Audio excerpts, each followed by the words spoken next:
I know Trump's not really known for his niceties, but this was probably one of his worst.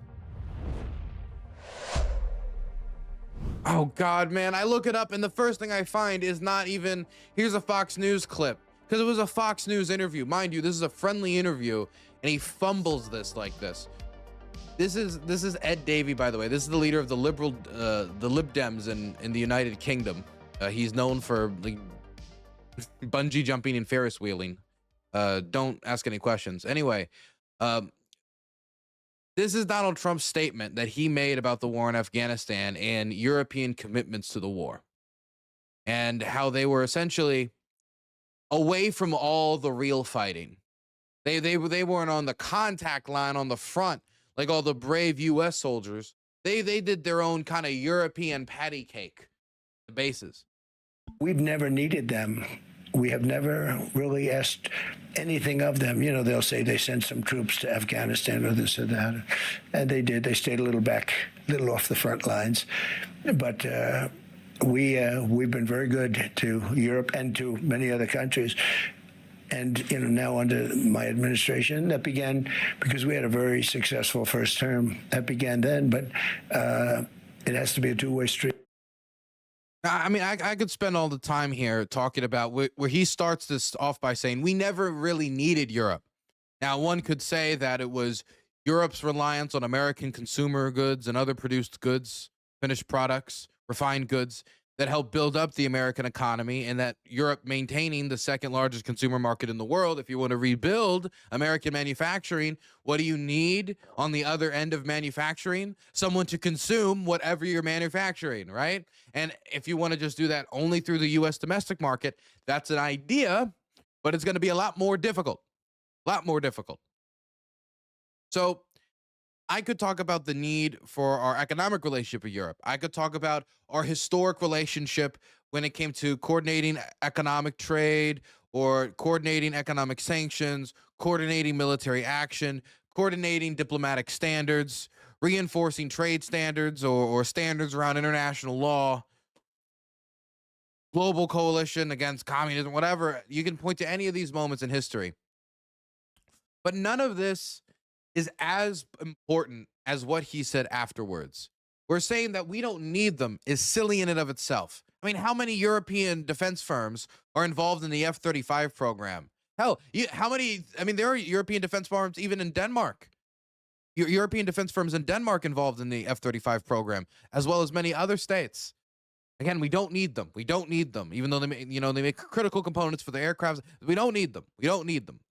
Okay. So as I was saying about Donald Trump pissing on the grave of European dead, there is nothing more insulting than what Donald Trump did here. Number one, let me just put the extra frame in here. Donald Trump, a draft dodger who went to medical professionals to have them write up fraudulent documents to make it seem like he had, like, he was Sergeant Bone Spurs.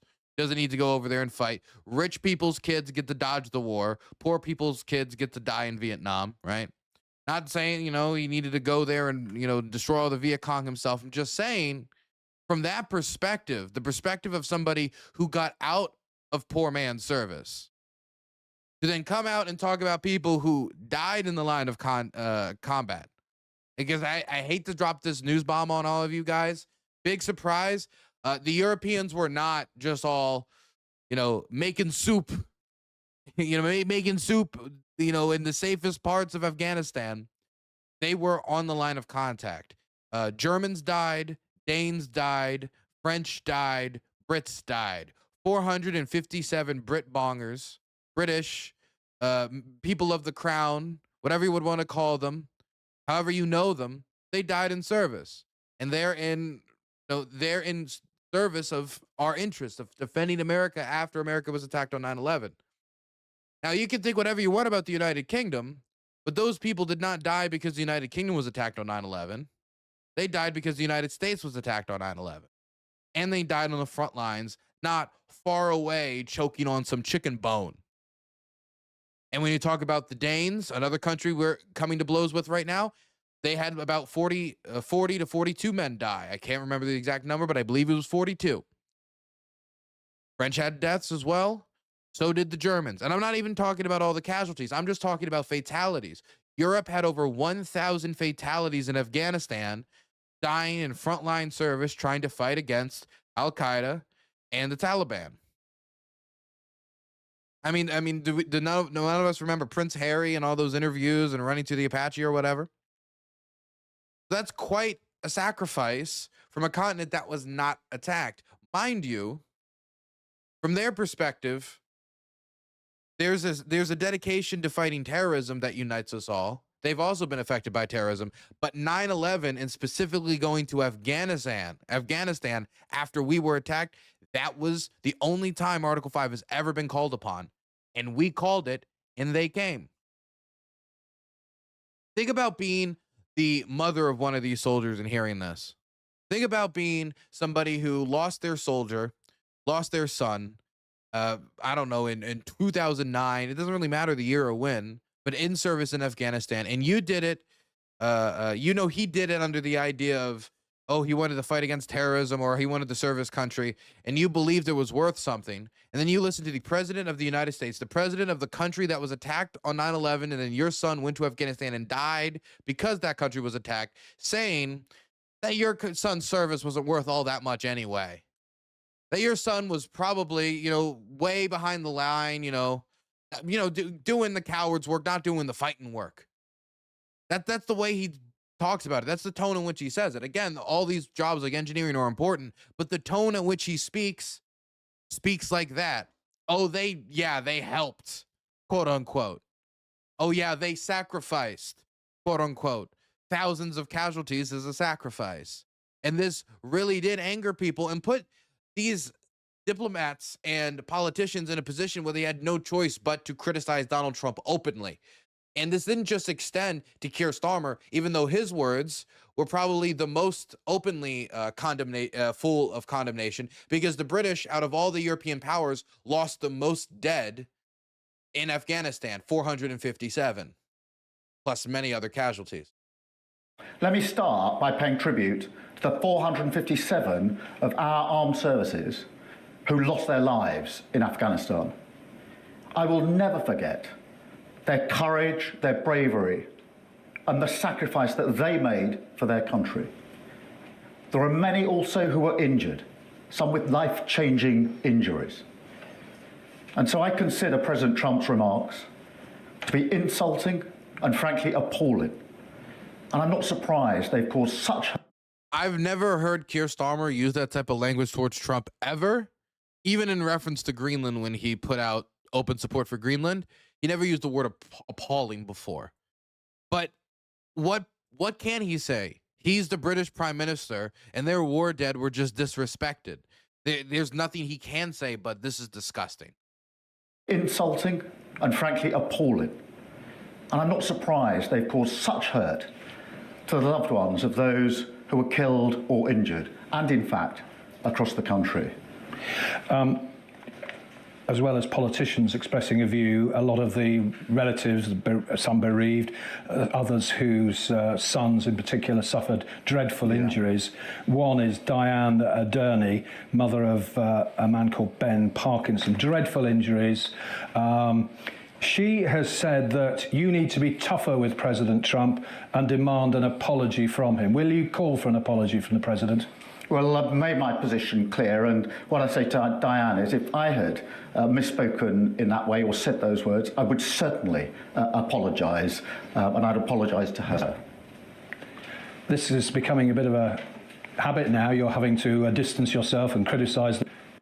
If you listen to what he's saying, the question was, would you ask Donald Trump to apologize? And instead he said, well, if I said that, I would apologize. But he didn't say that. And his intent that he would apologize means nothing in reference to Trump apologizing, and it certainly means nothing in reference to him standing up to Trump, which was the question. But I mean, again, the special relationship, which he references so often, he does not want to endanger in a post-Brexit world, when again, post-Brexit, the United States was supposed to be the anchor upon which the UK would base its global stability. This is becoming a bit of a habit now. You're having to distance yourself and criticise the president. It's about third or fourth time in this week. Are you getting a bit exasperated by some of the things President Trump says? We have a very close and I'd apologise to her.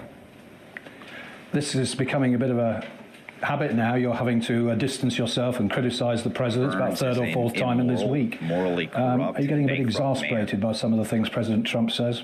We have a very close relationship with the US, and that is important for our security, for our defence and our intelligence. It's very important we maintain that relationship. But it is because of that relationship that we fought alongside the Americans for our values in Afghanistan. And it was in that context an immoral, morally people corrupt, bankrupt man. My God, what is it? So it gives you each sub and then gives you notification for the fives together. My God. Okay. Which really wants to remind you that we fought alongside the Americans for our values in Afghanistan. And it was in that context that people lost their lives or suffered terrible injuries, fighting for freedom, fighting with our allies for what we believe in. So that was the only option for Stromer. I mean, he couldn't have gone up there and said, look, I understand what President Trump said. He couldn't go up there and give even the slightest amount of like reconciliation or understanding in his tone.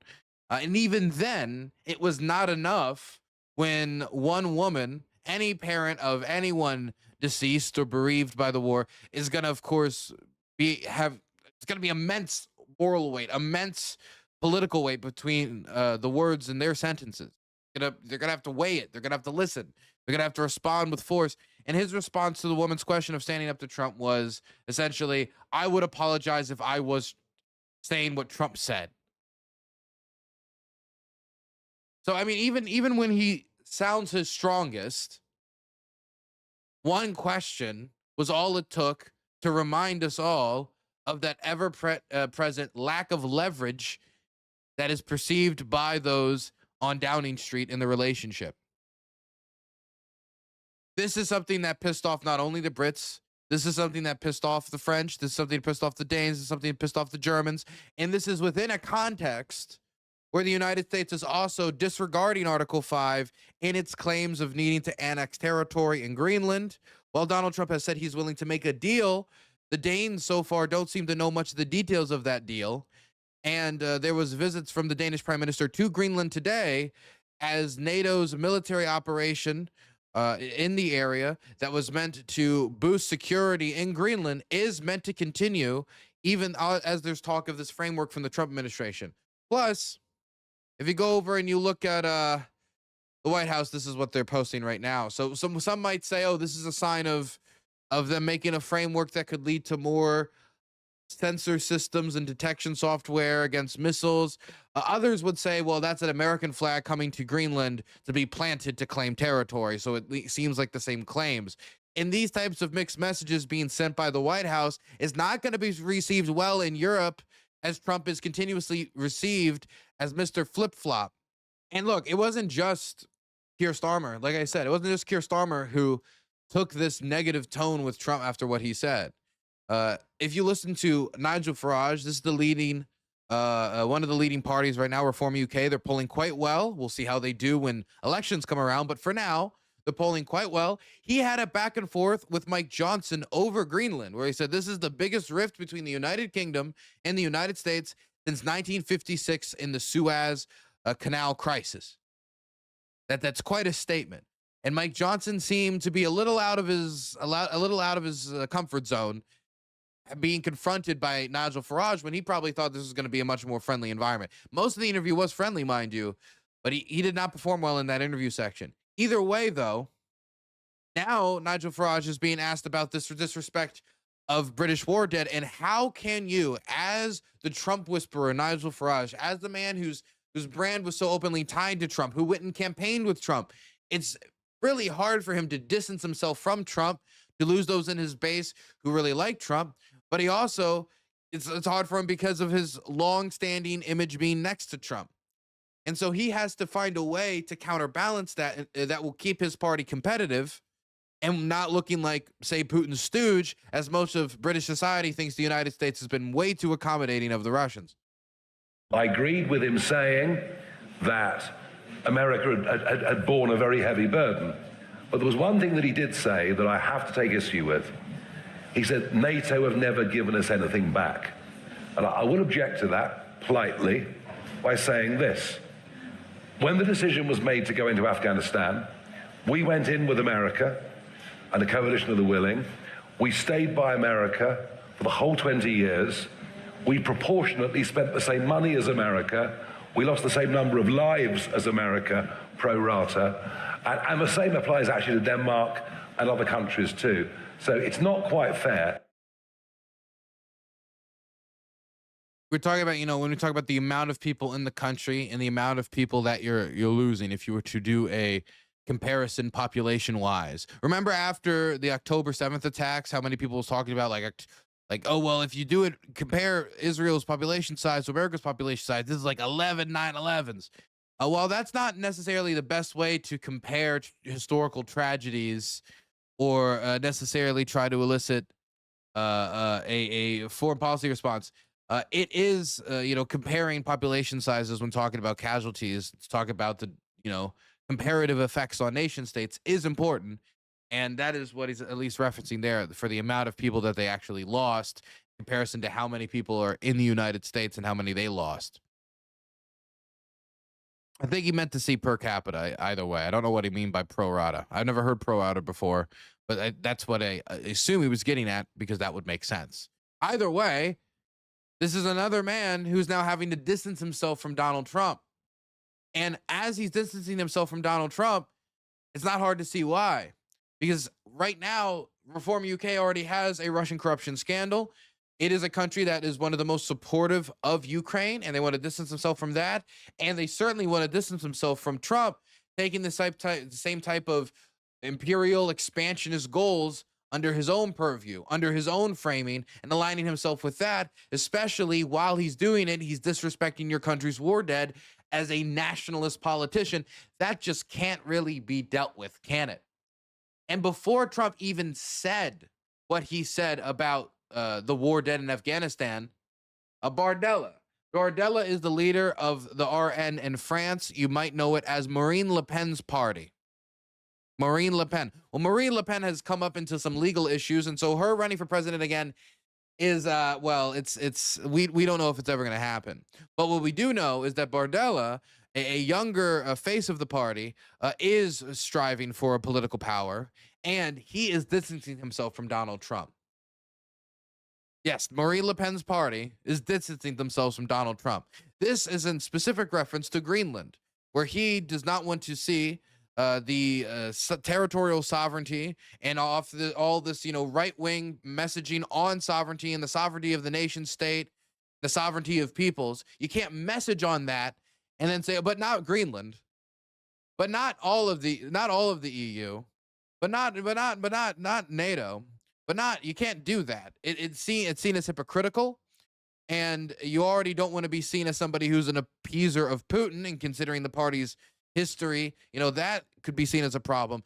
But you certainly also don't want to be seen as an appeaser of the new expansionist project. And so they distance themselves from it, especially since this message of expansion, of American global expansion, trying to expand into territory that is the size of the entire eastern United States, roughly the size of the eastern United States, it was being enforced with sanctions. A 10% sanction on the French that would then be doubled up to a 25% sanction on the French. This was already on top of a 15% tariff that was supposed to be negotiated this week, but has now seemingly gotten shot down and kicked down the road. That meant a 15% tariff on European goods entering the United States, but no comparative tariff on American goods entering Europe. This deal was negotiated because Europe wanted to keep Trump on their good side in reference to supporting Ukraine and keeping the transatlantic alliance strong. But if he's not supporting Ukraine and the transatlantic alliance is currently falling apart, he's placing more tariffs on you anyway, and it looks like they might be trying to take EU and NATO territory. Well, maybe you're going to reconsider that trade deal. Maybe you're going to reconsider that negotiation. From their perspective, we tried to negotiate in terms that were very beneficial for them. It was still not enough. Should we really be negotiating our farmers, our manufacturers, our economy into this hole?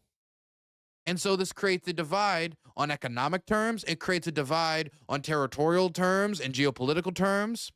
And it creates a divide not only on Greenland, but also on the issue of Ukraine when it comes to states like the United Kingdom, where their populations are still largely supportive of Ukraine, not to mention Reform UK's own personal Russia problems and Nigel Farage's history of Putin apologia. So I would say that right now there is a real divide forming between Europe's right and America's right. While this is not universal, as we could see that Viktor Orban's party, Fidesz, is not breaking with Trump over Greenland. In fact, Hungary's foreign minister said that the future of Greenland is not a European concern. Mind you, Denmark is an EU country, and it's part of Denmark. So I don't see how something that is both part of the European Union and part of NATO isn't, and covered by Article 5, is not a NATO concern. I don't understand that. In fact, or a European concern. If it's a NATO concern, it's a European concern. And also it's part of a state that is, I mean, in Europe. Last time I checked when I was in Denmark, it was in Europe. So there is some people who might be willing to continue to hold on. But right now, Viktor Orban is down in the polls. And he's not down a little bit. He's down quite a lot to a former party insider who's now running against him with a broad-scale coalition from the center-right. So, I mean, who knows how long Viktor Orban's even going to be in power. So there are those who are still holding on to that Trump connection. Giorgia Meloni is trying to advocate now in public for a Nobel Peace Prize for Trump after his public hissy fit at the Norwegians not giving him the award because he asked for it, or because of his 8 paper pieces. That means peace on paper, but not peace on reality, whether you're talking about the Congo, Thailand, and Cambodia, or, of course, his ever-present failure, the war in Ukraine. So there's a divide amongst French right, American right, British right, American right. But it's not just affecting some Western European countries. It's affecting a lot of Western European countries. For example, we talked about last year how Donald Trump's 51st state rhetoric led to the liberal Democrats, not the liberal Democrats, I'm thinking of the United Kingdoms, led to the liberals in Canada winning the election, and Carney beating Polyev in the election. That was something that could not have been done if Donald Trump had not entered himself like a lightning bolt into political conversation. This has happened again. Now, this has to do with polling data, not an election result. There were local elections in Denmark not too long ago. I was in Denmark when they happened, and they were not a huge success for the ruling Social Democrats. In fact, they actually lost ground. They didn't lose enough ground that it projected an immediate catastrophe, but they were clearly on the downswing. Well, now, new polling indicates, and this is from the Danish press, that the Social Democrats are actually stand to advance with gaining more seats in the parliament. And this is in direct response to how the prime minister is handling foreign policy in relation to the United States, and the fact that the prime minister is not backing down. The people of Denmark like the fact that the Danish government has stood up to the United States and has said that they are not going to, under any circumstances, allow the territory to be annexed. And they rewarded them for it. I talked about this, but I think that Donald Trump, whether it be for the liberals in Canada, whether it be for the Social Democrats in Denmark, hell, possibly even it had an effect on the Australian election. I don't even want to go and pivot off into that. But Trump seems to be a performing enhancing drug for those who don't want to associate with him, and a drag down, an anchor for those who do in recent elections. Now, this isn't universal, because in this case, this is instances where Trump is facing down with a country with an internal politics where the country either shows their performance, the government shows their performance in standing up to Trump, as in the case of the Danes, or it affects an election because one party tried to associate themselves with Trump's movement, as was the case with Polyev. But this is not universal. As we saw in Argentina, Javier Milei got out there, and he was able to get Donald Trump's support for propping up his economy and at least kicking down the road for some time by putting $20 billion down. And that was able to help Javier Milei. Donald Trump has also sent Kristi Noem to go do some electioneering for the conservatives in Poland during their recent presidential election. So there isn't to say that this divide has completely shattered and rifted and there's no ties would be not true. Viktor Orban's still there, and there still seems to be European powers who are willing, European parties who are willing to play the game and roll the dice when it comes to working with Trump or associating with Trump or associating with his movement when it comes to electioneering. But it comes with more risks now. And the more that Trump behaves this way and the more that Trump divides American issues with Europe's sovereignty, the more unlikely it is that he's going to be able to keep that coalition together as it continues to fray at the seams.